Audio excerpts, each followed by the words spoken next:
Hello friends, RSS teaching centre में आपका स्वागत है। आज हम हिस्ट्री का तीसरा टॉपिक मोहम्मद गौरी के बारे में बात करेंगे।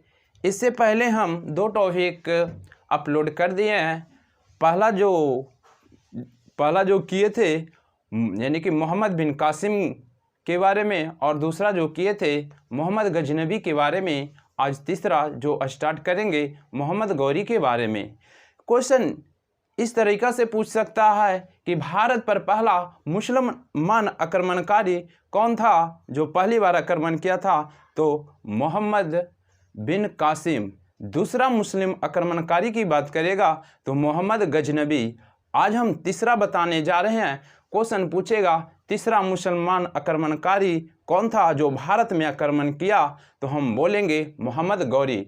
तो हम आज चर्चा करेंगे मोहम्मद गौरी के बारे में। तो मोहम्मद गौरी के बारे में चर्चा करने से पहले हम एक डायग्राम बनाते हैं अपना प्यारा भारत का।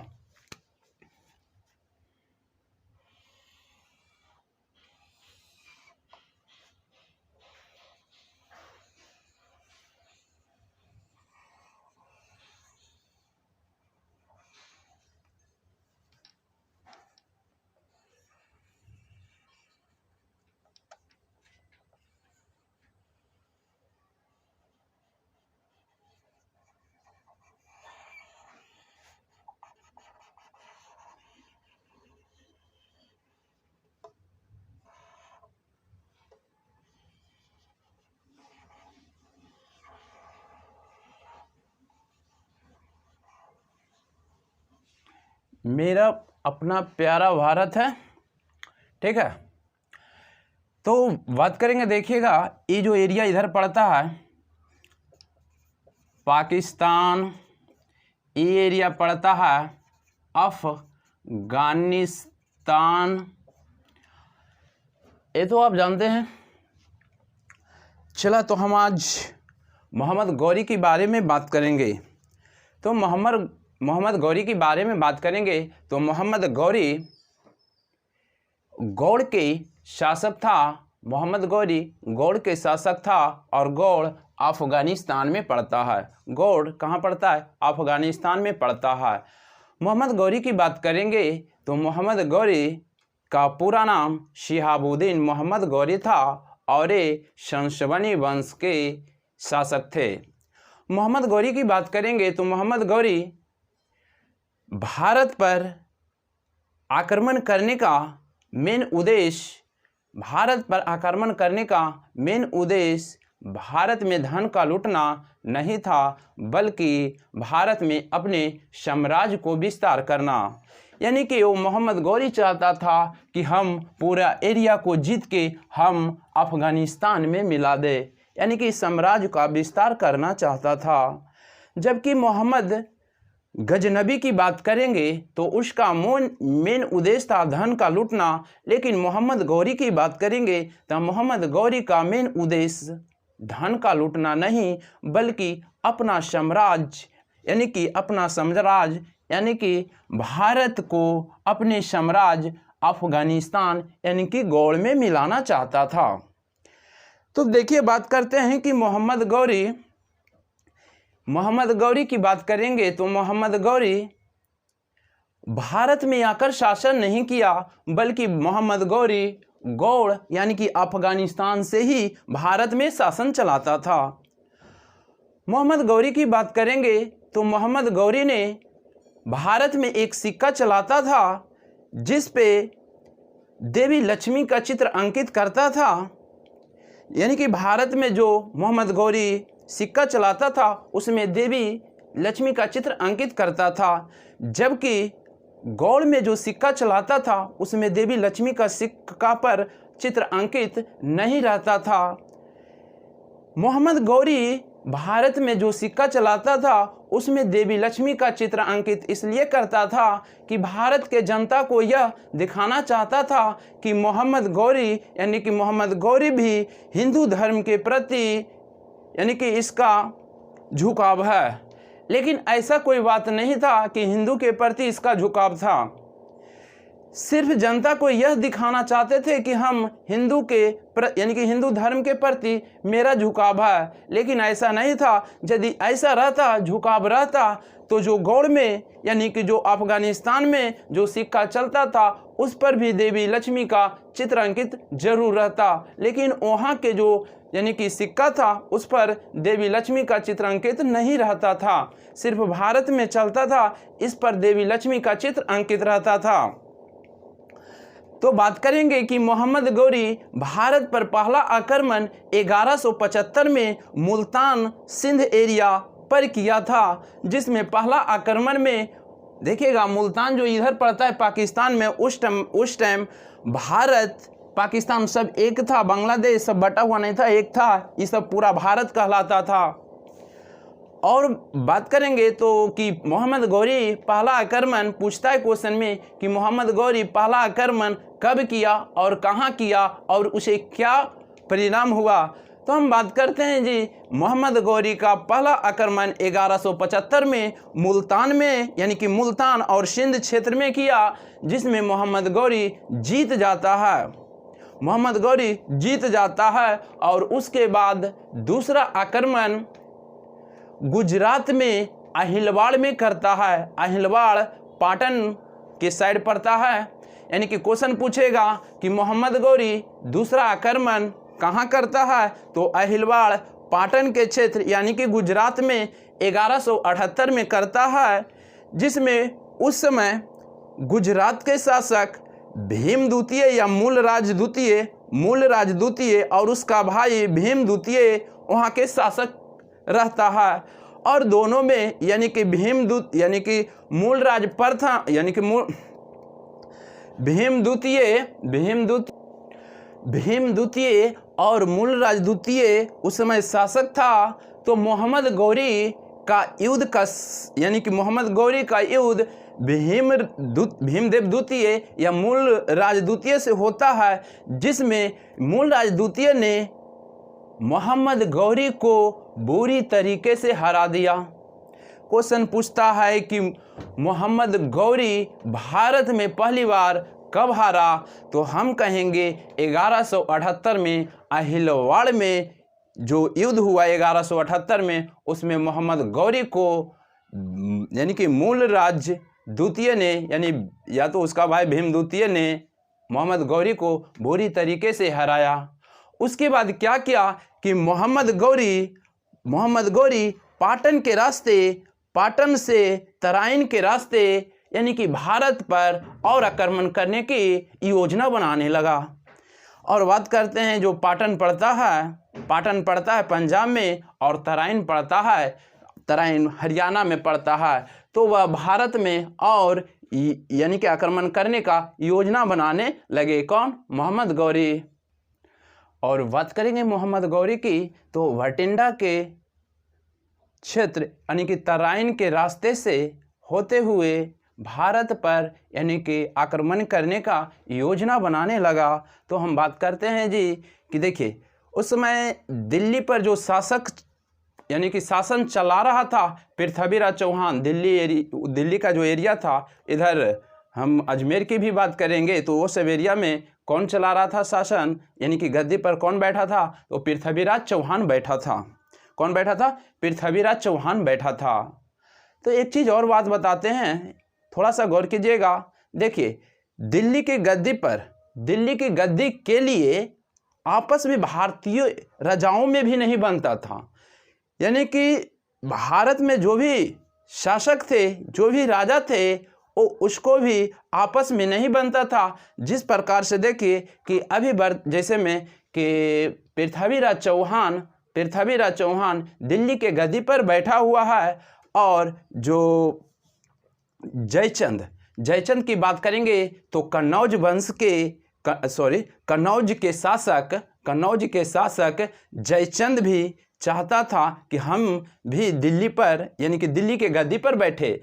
तो देखिए जयचंद और पृथ्वीराज चौहान में नहीं बनता था। क्या होता था? नहीं बनता था। जयचंद भी चाहता था कि हम दिल्ली के गद्दी पर हम बैठे, और उधर तो पृथ्वीराज चौहान दिल्ली के गद्दी पर बैठा हुआ था। ये दोनों में ध्यान दीजिएगा। और एक चीज़ और बात बताते हैं, पृथ्वीराज चौहान जयचंद की पुत्री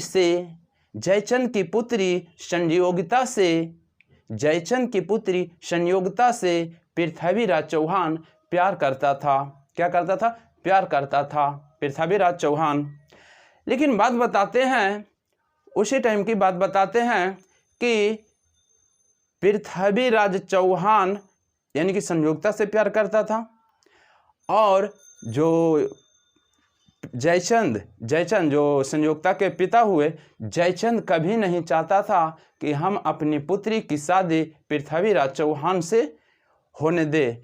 तो इसलिए यानी कि जयचंद ने अपनी बेटी यानी कि संयोगिता के यानी कि स्वयंवर रचा रखे थे, यानी कि कह सकते हैं कि इसका जो शादी कहीं और सेट कर रहे थे, इसके पिता कहीं और सेट कर रहे थे, ठीक है। लेकिन यह पता पृथ्वीराज चौहान को पता चल जाता है। लेकिन उसी टाइम क्या होता है? उसी टाइम होता है, देखिए इधर मोहम्मद गौरी भटिंडा के रास्ते तराइन से होते हुए तराइन का प्रथम युद्ध 1191 में हो जाता है। तराइन हरियाणा में पड़ता है। अब देखिए इधर पृथ्वीराज चौहान का ये टेंशन है कि हम यानी कि संयोगिता की शादी यानी कि पृथ्वीराज चौहान करना चाहता था, उसका शादी किसी और से ना हो, तो ये खुद करना चाहता था संयोगिता की शादी, यानी संयोगिता से पृथ्वीराज चौहान करना चाहता था। लेकिन बात क्या हुआ कि इसका पिता भी नहीं, जयचंद का पिता नहीं चाहता था कि हम अपनी बेटी की शादी पृथ्वीराज चौहान से होने दे। और उसी टाइम हुआ क्या कि मोहम्मद गौरी ने तराइन में अटैक कर दिया, यानी कि तराइन का युद्ध छेड़ दिया। तो तराइन का युद्ध 1191 में मोहम्मद गौरी और पृथ्वीराज चौहान के बीच हो गया।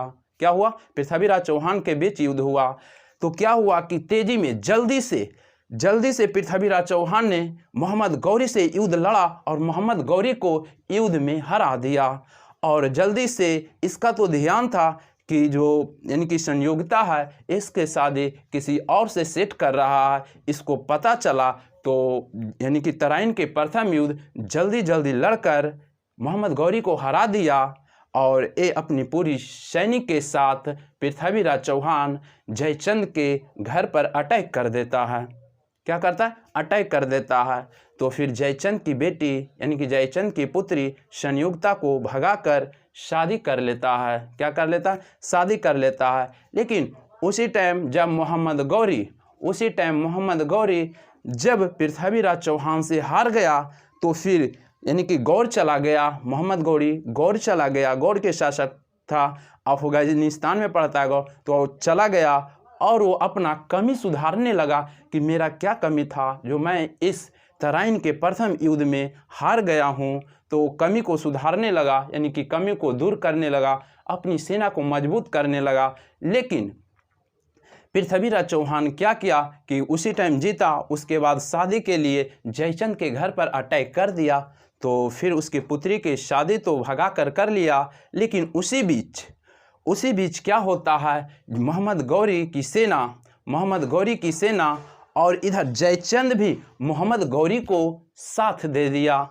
मोहम्मद गौरी को क्या कर दिया? साथ दे दिया जयचंद।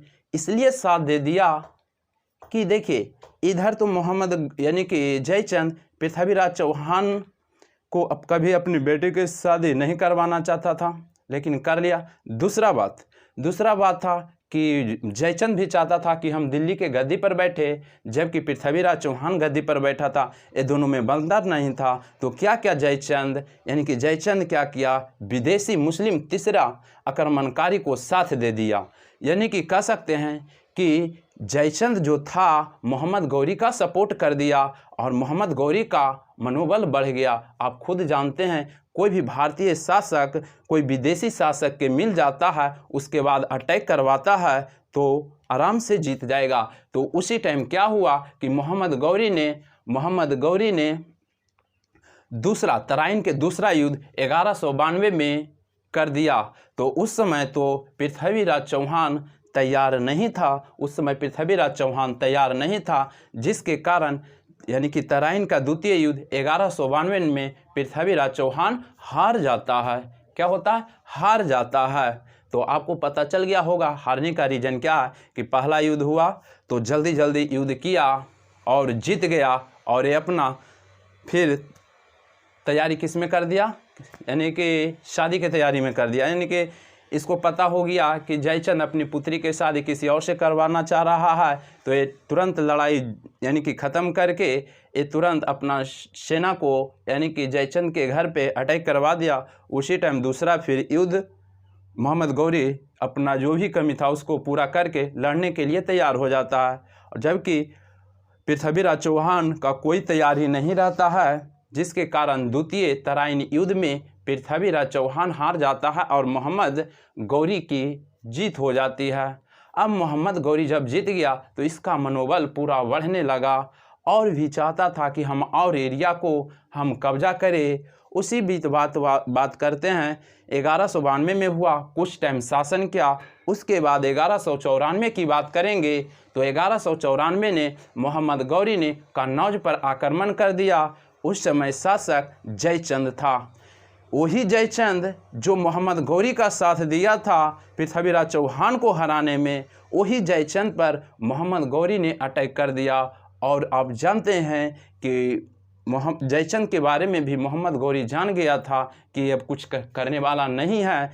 तो 1194 में चंदावर का युद्ध 1194 में चंदावर का युद्ध मोहम्मद गौरी के बीच हुआ, जिसमें मोहम्मद गौरी ने जयचंद को पूरी तरीके से धोया, यानी कि जयचंद को हरा दिया। तो क्वेश्चन पूछेगा कि चंदावर का युद्ध कब हुआ, किसके बीच हुआ, तो आप तो बता दीजिएगा कि देखिए जी, चंदावर का युद्ध 1194 में हुआ। आपको कहानी ऐसे याद रखना है, कहानी पढ़ने से ये फ़ायदा है कि आप कभी भुतलाइएगा नहीं कैसे कैसे क्या हुआ। तो आप जानें कि प्रथम युद्ध में पृथ्वीराज चौहान मोहम्मद गौरी को हराया। उसके बाद दूसरा युद्ध में यानी कि शादी के चक्कर में दूसरा युद्ध में पृथ्वीराज चौहान हार जाता है और मोहम्मद गौरी जीत जाती है, इसका यानी कि जीत जाता है और इसका मनोबल पूरा बढ़ने लगता है। फिर बात आता है 1194 में चंदावर के। तो चंदावर के युद्ध में मोहम्मद गौरी ने जयचंद को बुरी तरीके से हरा दिया। तो चंदावर के युद्ध में भी कौन जीत गया? मोहम्मद गौरी जीत गया। और उसके बाद बात करते हैं पृथ्वीराज चौहान की हम बात करेंगे। तो पृथ्वीराज चौहान जब दिल्ली पर कब्जा किया था तो उसने एक शहर और एक किला बनवाया था। शहर का नाम था राय पिथौरागढ़ शहर और किला के नाम राय पिथौरागढ़ किला भी बनवाया था, जो वर्तमान में कौन एरिया में पड़ता है? वर्तमान में जो महरौली है वही एरिया में पड़ता है, यानी कि कह सकते हैं कुतुब मीनार के जो एरिया में पड़ता है वही राय पिथौरागढ़ है। क्वेश्चन पूछेगा राय पिथौरागढ़ को किसने बसाया था या राय पिथौरागढ़ किला को किसने बनवाया था? तो याद रखना है, बोलना है पृथ्वीराज चौहान बोलना है। यहाँ तक तो कोई दिक्कत नहीं होगा। तो इस तरह से लड़ाई हुआ था, ठीक है। और हम बात करेंगे, देखिए हम पहला मुस्लिम आक्रमणकारी मोहम्मद बिन कासिम के बारे में बात किए, फिर दूसरा मुस्लिम आक्रमणकारी मोहम्मद गजनबी के बारे में बात किए, तीसरा की बात करेंगे, तीसरा मुस्लिम आक्रमणकारी था जो मोहम्मद गौरी था। तो इस प्रकार से हम बताए थे। और याद रखिएगा जो अगला वीडियो में हम बताएंगे यानी कि मोहम्मद बिन कासिम के बारे में जो टॉपिक यानी कि जो वन लाइनर क्वेश्चन बनेगा, और मोहम्मद यानी कि गजनबी के और मोहम्मद गौरी के बारे में जो क्वेश्चन बनेगा हम उसका वन लाइनर क्वेश्चन करेंगे, ठीक है। तो यदि वीडियो अच्छा लगता है तो लाइक और सब्सक्राइब कीजिए। फिर इसी तरह से हम नेक्स्ट वीडियो शुरू करेंगे। फिर यदि अच्छा लगता है तो लाइक और सब्सक्राइब कीजिए। फिर हम नेक्स्ट भी वीडियो इसी तरह से कहानी बना के लाएंगे, समझाएंगे। और कोई भी एग्ज़ाम दीजिए, आराम से क्वेश्चन सॉल्व होगा। और रटने से, अभी का जो एग्ज़ाम है, रटने से एग्ज़ाम नहीं निकलेगा। याद रखिएगा, जब तक कि आप उसके बारे में पूरा डिटेल से नहीं जानिएगा। ठीक है, तो बस आज भर इतना ही रहने देते हैं। ठीक, जय हिंद, जय भारत।